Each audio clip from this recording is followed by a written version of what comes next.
in December 2016.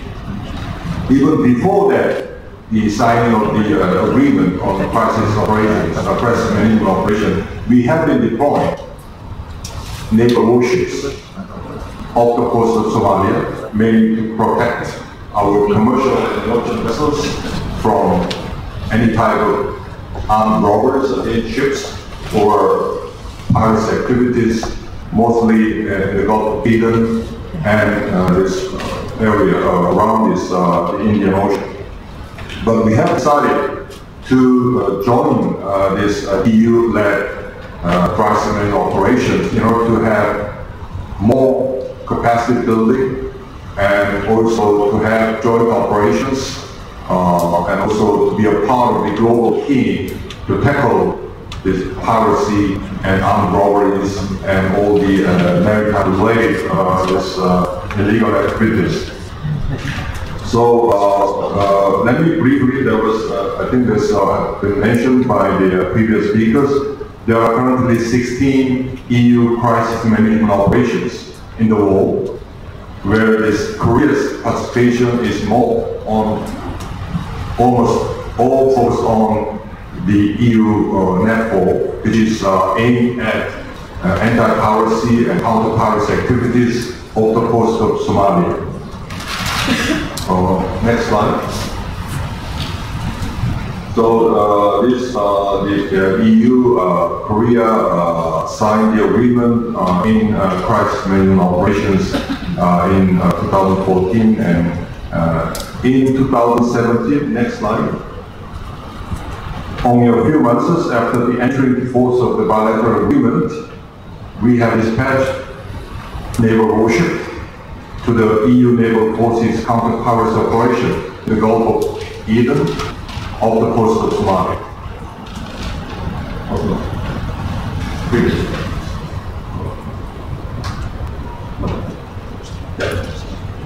So as you can see, there's EU NAVFOR Somalia. Under that program, the Korean destroyer has taken part in the joint exercise with the EU Atlanta, the warships. They not only just conducted the joint exercises, but they are always sharing intelligence and information with each other. And in some of the cases, we have been helped by the EU Atlanta operations conductors in getting real-time intelligence and information on the location or some of the hideouts of this so-called pirates along the coast of Somalia.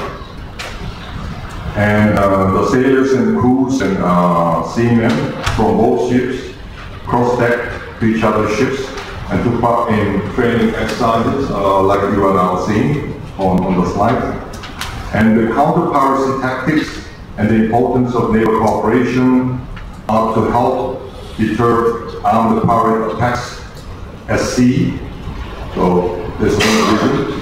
And we've been in collaboration with the on the ground, there's EU Atlanta vessels, but also at the same time, the sharing communications with the NATO-led operations command as well.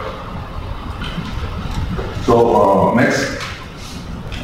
Well, those are experiences that we've been accumulating through those implementation of the framework participation agreement into EU-led crisis management operations.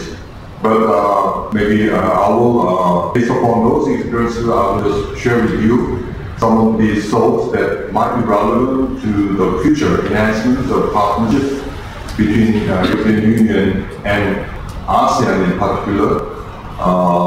This is a picture that was taken at a very recent site held in Brussels on the sideline of Asia-Europe meeting in October. One thing that I just want to share with you is that the European Council adopted conclusions that was in May this year on enhanced EU security cooperation in and with Asia. So that's one kind of the document that we could refer to when we will be talking about how EU cooperation with Asia can be expanded. The conclusion notes that there are important possibilities to deepen EU security cooperation with its Asian strategic partners. There are 4 strategic partners in Asia from the viewpoint of European Union. In the whole globe, there's 10 global strategic partners. Out of 10, 4 global strategic partners existing in Asia: China, Japan, India, and South Korea. So maybe that's for the years to come. We may expect the ASEAN to become a strategic partner as a regional organization. But within that conclusion, the European Union identified key areas for deeper security engagement. One is maritime security. Second is cyber security. Third is counterterrorism. Fourth, conflict prevention. The fifth, proliferation of chemical, biological, radiological, and nuclear weapons. And the last one is development of regional cooperative borders. Those are the areas that have been designated and identified by the European Union when it comes to the future collaboration with Asia as a whole in the years to come. So based upon those kind of the recommended areas, I do think there are 3 areas that I may just point out for future collaboration. One is, of course, maritime security side, as was well illustrated by Admiral Fabian. This anti-piracy, counter-piracy are really at the forefront of our common challenges. So maybe as it was conducted by the South Korean naval warship, so the ASEAN as a whole, or Indonesia in particular, may have some kind of collaborative frameworks with the EU. Since it was briefed by the Rear Admiral Fabian, there was some instance off the coast of Somalia, as was expressed by the South Korean side. We did have several armed robberies, hijack incidents off the coast of Somalia against Korean merchant vessels. And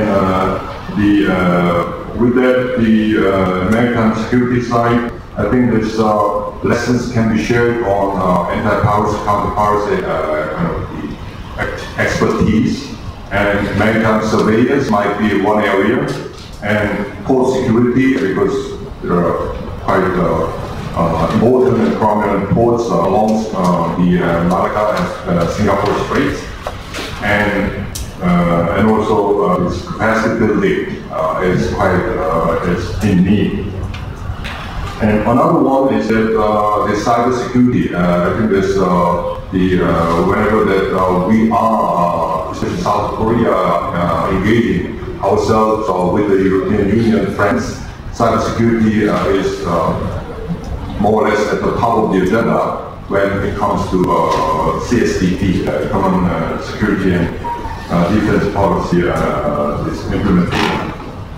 So what I understand that the European Union is now conducting kind of strategic dialogues with some of the partners on cybersecurity and the measures. Like in Asia at this moment, there's 4 strategic partners are all engaged in the cybersecurity dialogue: China, Japan, India, and South Korea. So perhaps if there's a need, the cybersecurity dialogue can be set up in between the European Union and ASEAN as a whole, or in particular with Indonesia. And lastly, another area might be combating the violent extremism. That was mentioned by Dr. Shafia at the very beginning, because Indonesia is, I think this is actually taking part in this financial action task force in order to prevent any kind of illegal transaction of financial means. So, especially to counter violent extremism and also to combat radicalization.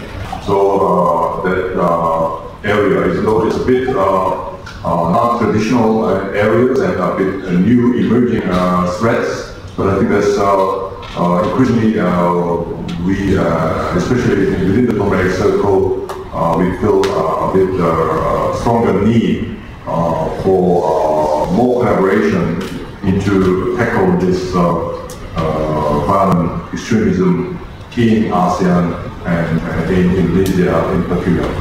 Let me conclude my presentation with a very short note on the development on the Korean Peninsula, because at the beginning, Dr. Shah has mentioned earlier, we are expecting the bilateral meeting between President Moon of South Korea and US President Trump, just this probably tomorrow, on the sidelines of the G20 summit meeting in Buenos Aires, Argentina. They will discuss how to coordinate their actions and measures vis-à-vis North Korea, especially in bringing North Korea up to the table. We have seen 3 rounds of inter-Korean summit meeting this year, which is unprecedented. Very dramatic improvement of the relations, but still we haven't welcomed Chairman Kim of North Korea yet into South Korea. So he promised to come to South Korea as a return visit sometime in the near future. So we are expecting him to come down to South Korea to have another bilateral follow-ups with President Moon. But at the same time, there were some discussions on fixing the date and place for the second meeting between President Trump and Chairman Kim of North Korea. So that has not been going well up until now. So still very intensive discussions and consultations are going on amongst stakeholders, including South Korea and the United States. So hopefully the meeting between President Trump and my President Moon of South Korea, and also another quite important summit meeting between President Trump and President Xi Jinping of China on the sideline of the G20 summit in Buenos Aires, we might get some kind of some momentum to facilitate this whole discussions on how to denuclearize North Korea, and also how to make North Korea really serious enough to change the whole society. So that will conclude my remarks, and thank you so much.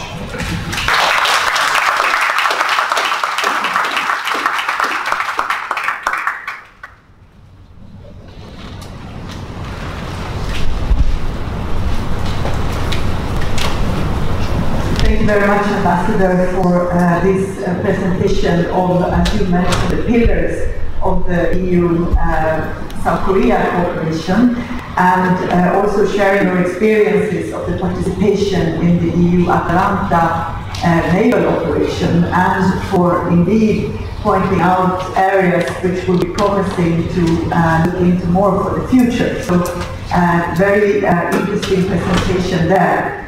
And now focusing even further on Atalanta, it is my pleasure then to, as last speaker here, invite Mr. Paul Mitchell, who is the political advisor to the EU naval operation Atalanta off the coast of Somalia. Please.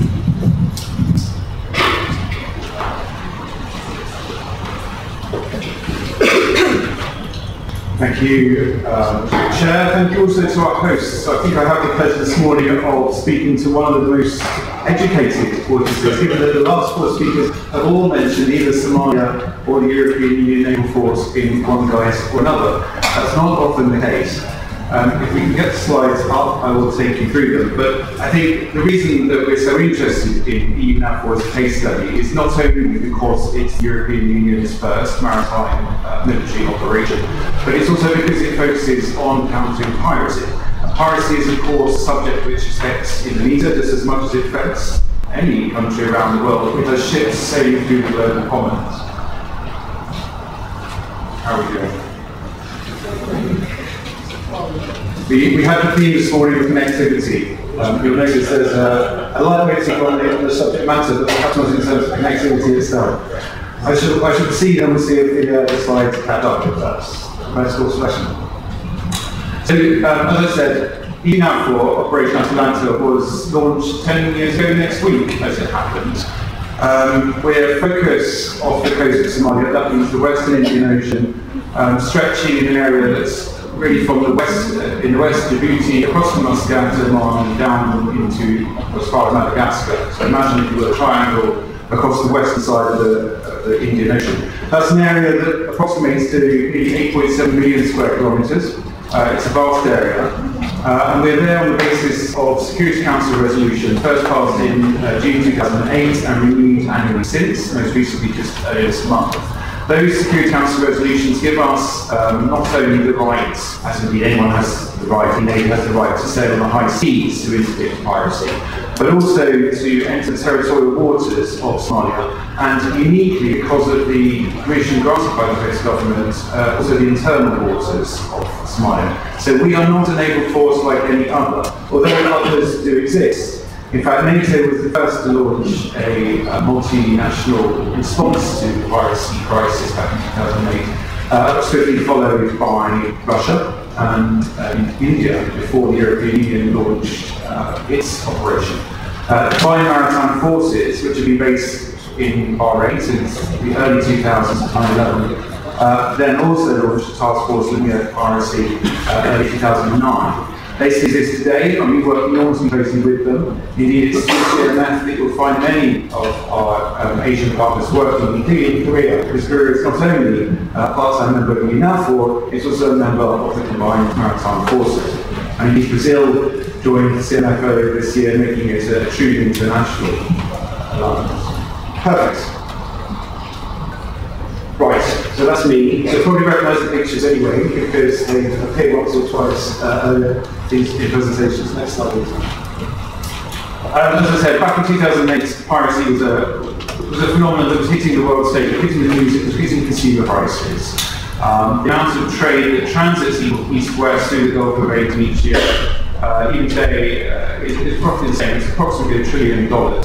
That's an enormous amount, which is going to be impacted by the piracy threat.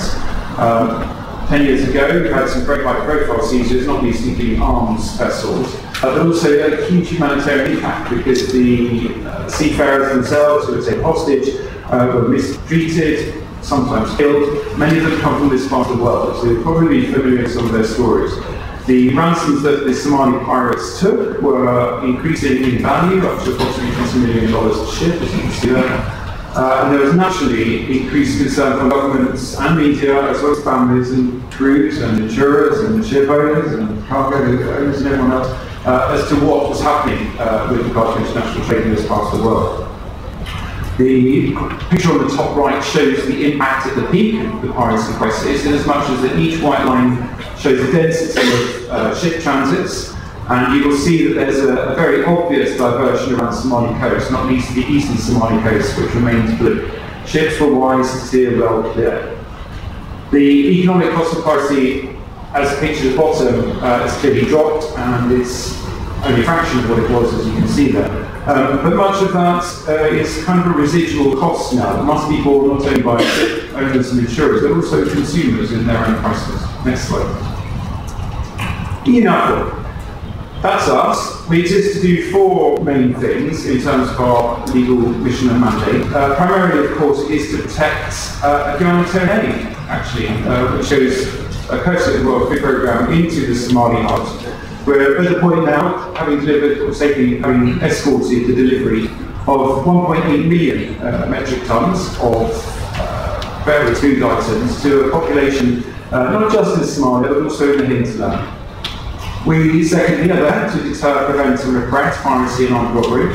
The difference between piracy and armed robbery is only one of geography, because armed robbery is the same thing that happens in territorial waters. And really, the way we do that, I'll come to that a bit more in a minute, is not just by ships, but also by other military assets, not all physical. IUU is a big problem. We've heard that here. It's just as big, or if not that big, the problem on the other side of the Indian Ocean. When you think that one tuna fish earlier this year auctioned at $225,000, you begin to realise how much money we made in fishing, and therefore how much money we made in illegal fishing.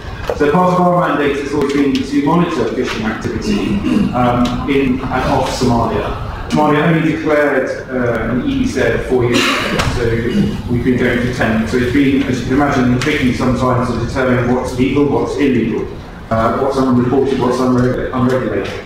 Nevertheless, we pass the figures back through the European Commission for further action, and indeed further action has successfully been taken against those that breach international law.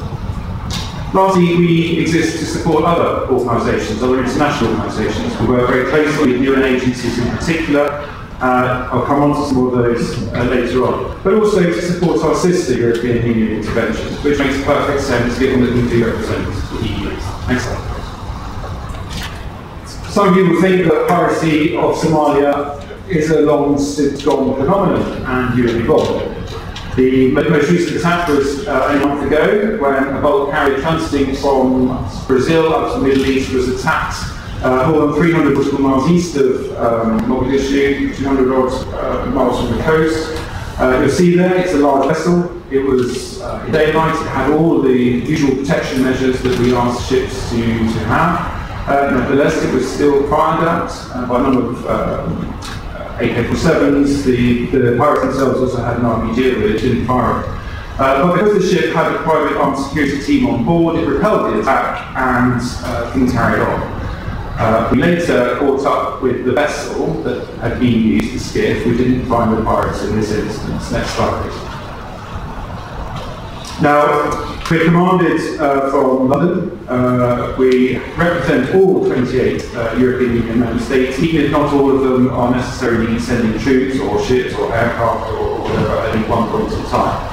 But importantly, we have these additional contributions under direct command arrangements, and I stress that because it is very different to any other multinational operation where troops would normally be participating under their own national laws. If you work for the EU naval force, you work under one common set of rules, one common set of standards, one command. Montenegro and Serbia are frequently taking turns at the moment to provide what we call autonomous vessel protection detachments, which are the units that live on board World Food Programme ships to protect them as they sail through choppy waters at the moment, not least in what's been happening in Yemen. And Korea, I've practiced, as I say, as a part-time member. It shows the flexibility that the European Union Naval Force has in accommodating their states. How do we operate?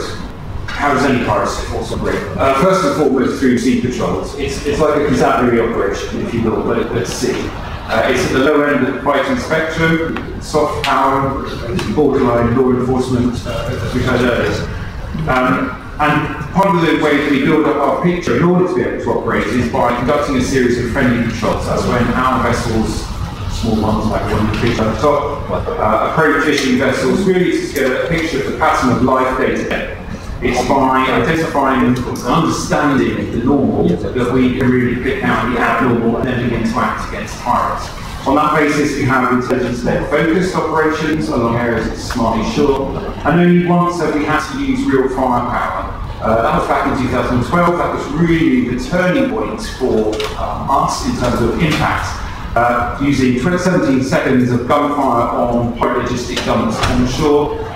Those 17 seconds thereafter meant that pirate leaders had no further impunity within Somalia and began to retreat. And after that, it really, the piracy as a Somali phenomenon started to decline. We're very proud of the legal finish. We have instituted a series of arrangements actually over the last 10 years with regional states in order that our European vessels don't have to capture and then bring back to Europe in order to prosecute suspected pirates. when African justice systems are perfectly good at doing that, and indeed be perfectly welcoming in terms of taking the pirates to trial. It's African economies primarily that have been affected, Seychelles in particular, but also Kenya over the years, and therefore they've been quite keen to try prosecuting in prison pirates, suspected pirates, who once they have been in prison will probably then be repatriated to Somalia in due course. Secondary supporting tasks are things that we do in the course of doing our primary duty. So in the same way that you can breathe and read and sit down at the same time, a ship can conduct capacity building training at the same time, it can be taxiing at the same time as it can be countering piracy, at the same time it can be trained in shooting on board, whatever. To that end, at the bottom you see a picture which shows the exposure. That's the skip that we caught from the attack I mentioned 2 slides ago. Just to demonstrate that we do indeed have some serious domestic firepower still at our disposal if we wish to use it. There was nobody on board, but the impact of this, particularly in social media, is quite marked. And indeed, it's through information operations that we are conducting a lot of our deterrence as well as impacts these days. We speak to the Somali diaspora around the world. We use local Somali, but also other regional security forces to reinforce the messages that we give. Next slide, please. But of course, it's not all Somali-focused or African-focused or Middle Eastern-focused work that we do. The responsibility for protection lies with the ship. And to that end, we work very closely indeed with the commercial shipping industry, much of which is conveniently headquartered in London. Some more than 70% of the world's ships are currently insured in just one building in London, in Lloyd's.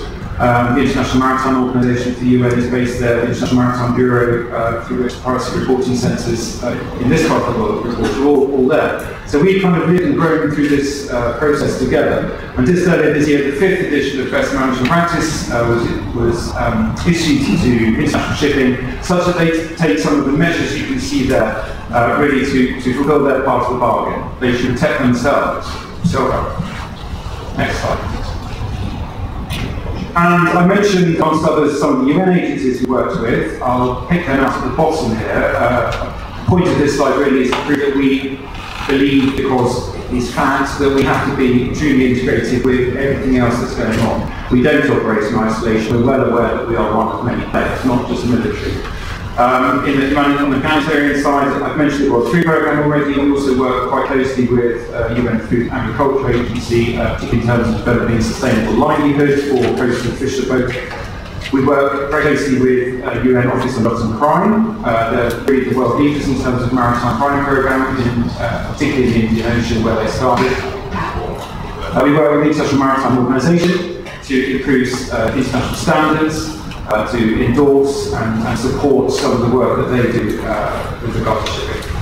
And then around there you see military partners, industrial partners, also only other European Union institutions and instruments, and then two contributing nations across on the right, many of which of course are European, but we welcome the contributions we've had from those other states, from New Zealand through to Norway to Ukraine and so on over the years.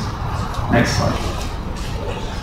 And summarising all of that really, I bracket it into three sections, 5 points. We have military, we have diplomatic, we have commercial achievements. We celebrate 10 years at Atlanta next week, as I mentioned at the beginning. And those are really our proudest points. We stand by to offer advice where it's required or asked for from others. At the same time, we very much welcome support that others can provide to us. The European Union doesn't do this alone. It relies on the links, the partnership, the integrated approach in order to support many of the mutually reinforcing programmes that our own member states governments enact through the UN. And also to ensure that we do have freedom of navigation in this strategically vital part of the world. Next slide. Thank you.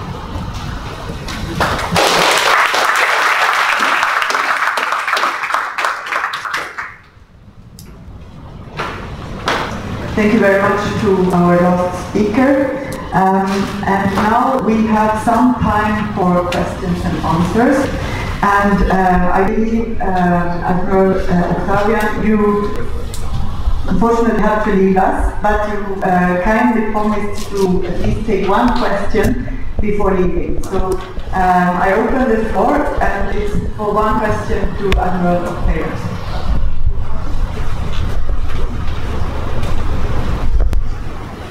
So the head of the ESDC, please. Thank you very much, Admiral. It's good to see you again. One question on, first of all, I would like to congratulate you on the very correct use of the terminology asylum seekers, refugees, and then illegal border crossing, which is not often that you see that actually in the presentation. But I was wondering about the policy of Indonesia for people who do not get refugee status, or when they lose that status at the end of the threat to their health or lives in their country of origin, and when that country returns actually to a safe and secure environment.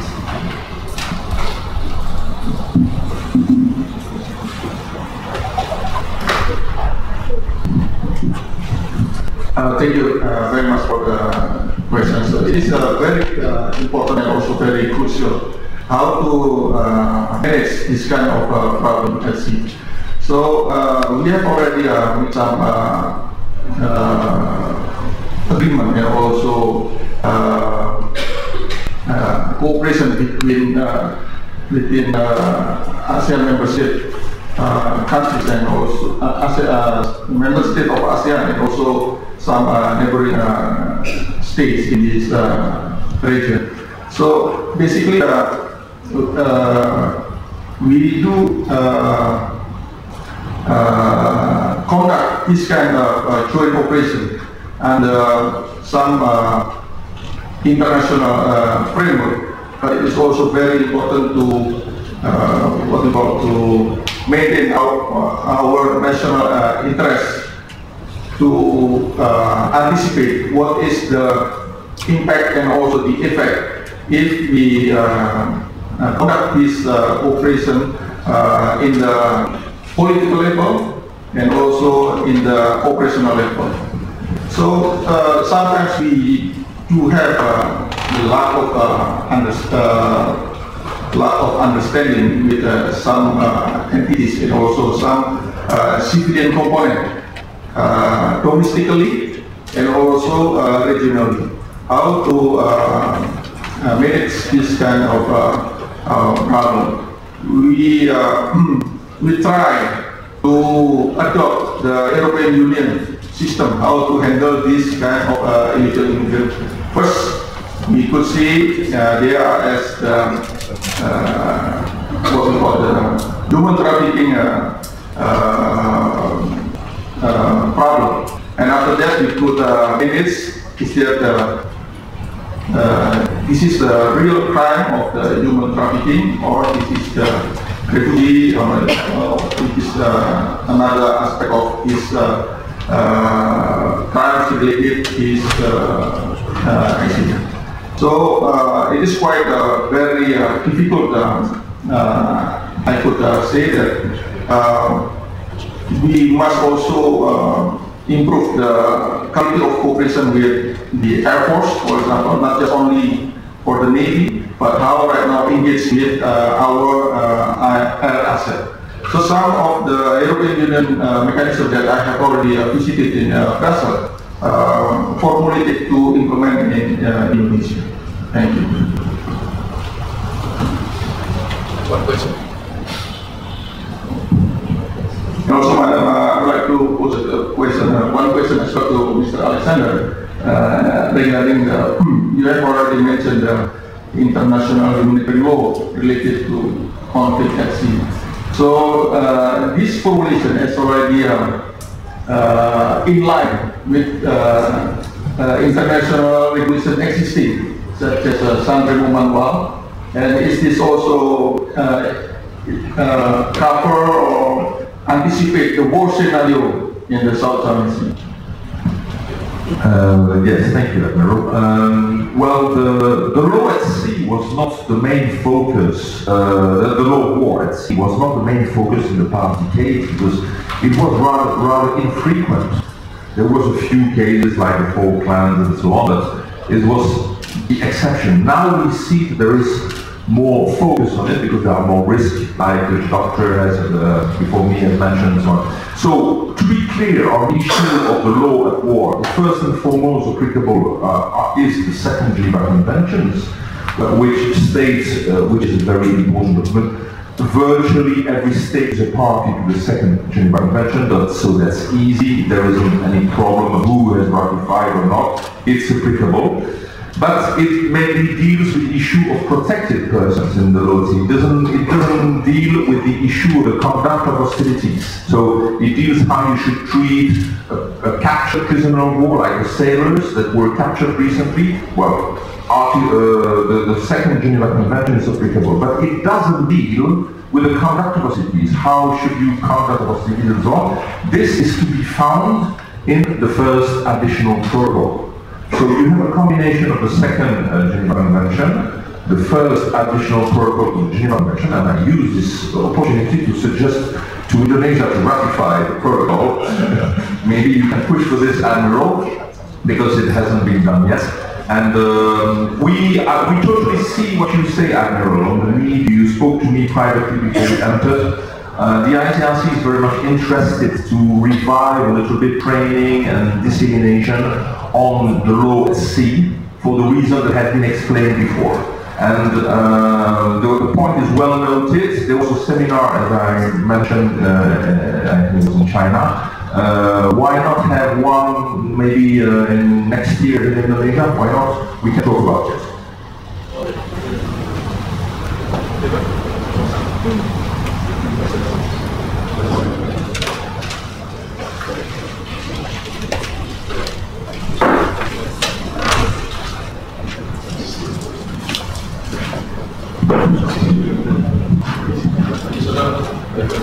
So then we continue with our questions and answer session. When you get the microphone, if you could kindly identify yourself when you ask your question. So do we have microphones? Yes. There are two gentlemen in the back. Yes.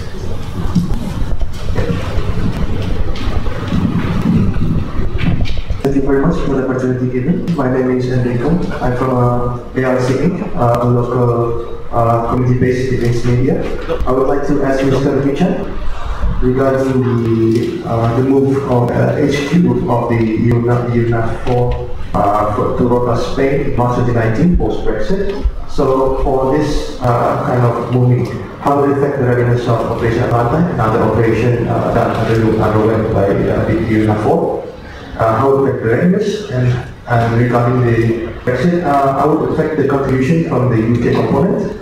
And what's the stage in preparation for that endeavor? Thank you very much. Thank you for that question, and let us collect a few more questions. So the gentleman next to you. All right, thank you for the opportunity. I'm Prager from the Independent University. My first question is to Dr. Shafia. You and Admiral Sofian actually highlighted the importance of security cooperation. I wonder, from your perspective, how has Indonesia actually approached, especially the rivalry in the region with the major powers, the United States and China, from the bilateral format and from the regional format? What I meant in this context is because we have also ASEAN approach, Indonesia also part of the ASEAN. How has the country actually balanced this bilateral approach and multilateral approach toward these two major powers? The second question goes to Ambassador King. You mentioned about the future, potential future collaboration on cybersecurity. We have acknowledged that there is a critical issue on capacity gap to tackle this issue. From your perspective, how should we actually tackle this kind of issue in regard with the cooperation? Thank you. Thank you very much. Let us take one more question then to our panel, and it's the gentleman here in the front. Yes.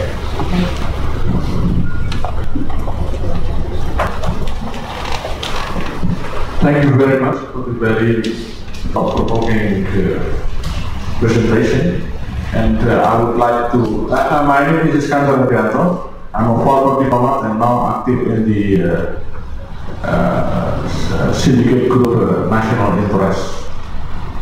I would like also to take the opportunity to congratulate Ambassador Kim for the rapprochement happened in the Korean Peninsula.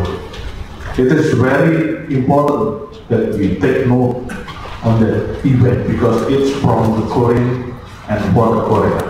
It's not forced by other countries. Second thing is my question. I would like also to take the opportunity of the president of the ICRC director here in Indonesia. It's about the peacekeeping forces. Maybe first is everybody remember Romeo das Galat shaking with the devil. It has also failed. And I was also lucky that before the last shaking hand with the devil, I already shook hand with the falling angel when I was involved in the peacekeeping forces in 1979 in Egypt. My focus in this discussion is maybe we can develop something like rule of, not rule of engagement, but some parameter on how the peacekeeping forces do their job on the field. I was very amazed when we see what happened in the world theater, the effect and the devastation of mental and also the suffering of people there. Maybe crisis management that is initiated by the European Union can also be developed, and then we can try to identify issues that can be used as input or insight for this discussion. Thank you very much. Thank you for that. A number of questions there, very thought-provoking, and I think there was something for everybody on the panel. So let's start here, please. Okay, thank you. There was a question to me, about the Indonesians and how Indonesia responds to the major power rivalry, basically, both on the bilateral and multilateral basis, and that was the question. Well, basically, I mean, Indonesia has consistently maintained the principle of the independent and free foreign policy. So when it applied at the Cold War era, and it still applies until now. And if you see, we're facing an election next year. If you see the mission statement of the presidential candidates, both have mentioned their intention to keep on using the free, the independent and active foreign policy. So one of the principles, one of the consequences of this principle is that we will never pick side in terms of great power rivalry. So I think it also requires Indonesia to maintain a diversified yet balanced relations with not only the two major powers but also other powers that exist in the region as well. So on the bilateral basis, I think that will still be the case. So Indonesia will still pursue good relations with both the US and China in this regards.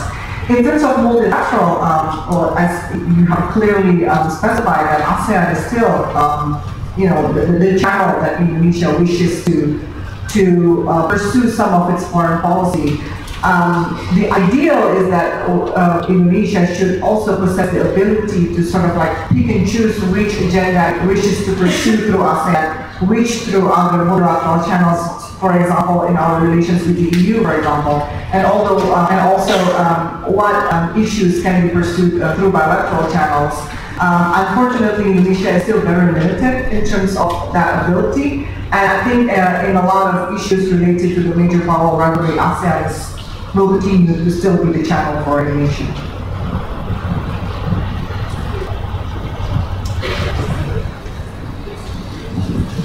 Okay. Okay, thank you for the question, which I think is very appropriate.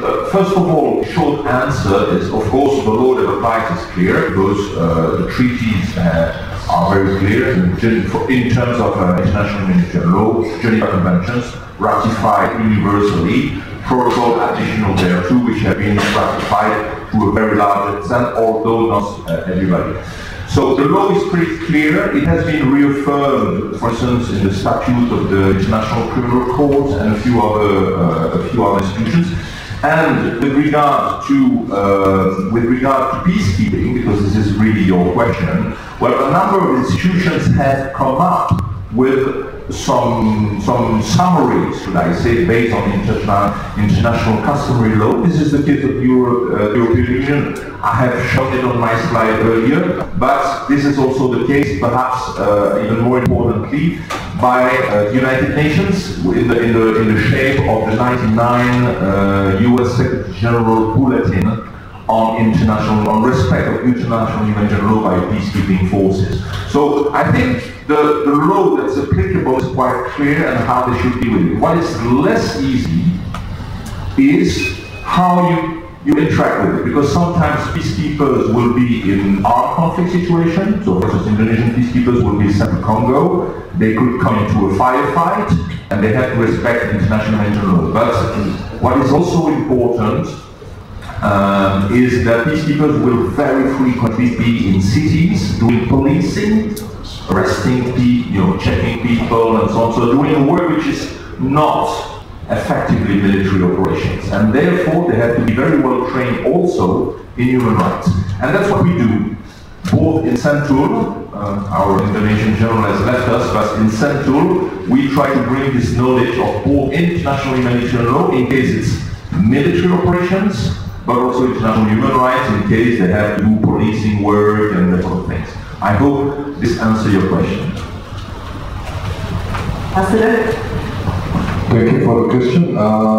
First of all, let me touch upon the cybersecurity side.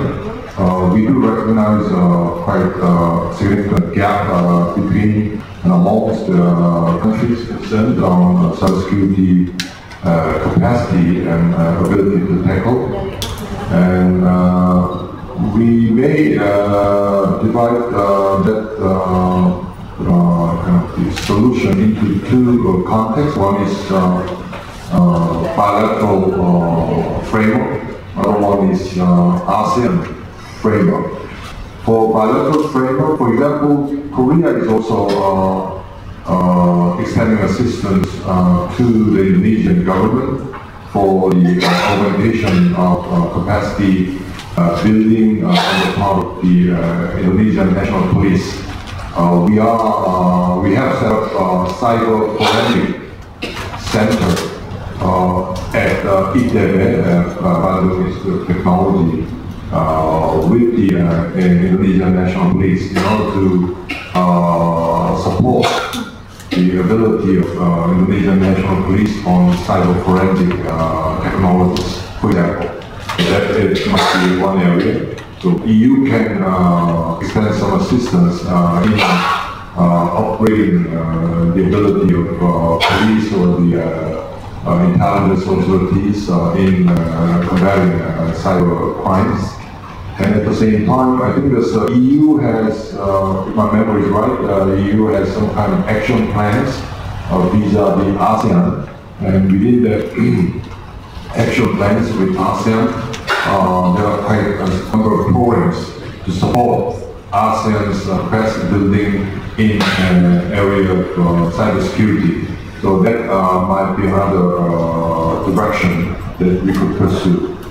And for the quite encouraging comment on the ongoing process on peace building on the Korean Peninsula, thank you so much for the encouraging words. And we do hope that this ongoing process will gain momentum so that peace and stability will be permanently set on my part of the visit. Thank you.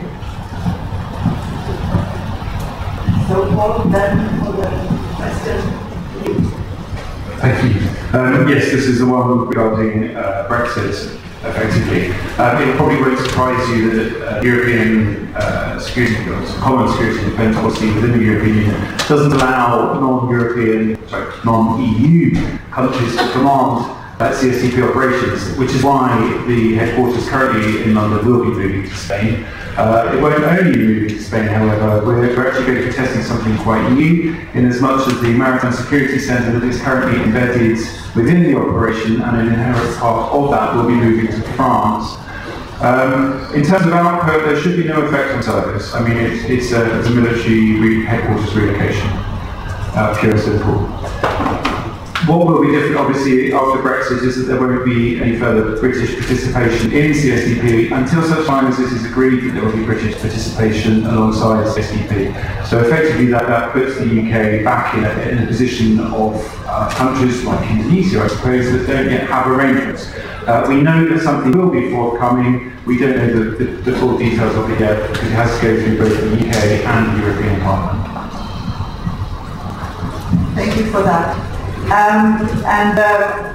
think we've had a very, very interesting morning here, and now because the day will continue with more very important sessions, I think this is the time to wrap up this panel. So all that remains for me then is to suggest a round of applause for our distinguished speakers.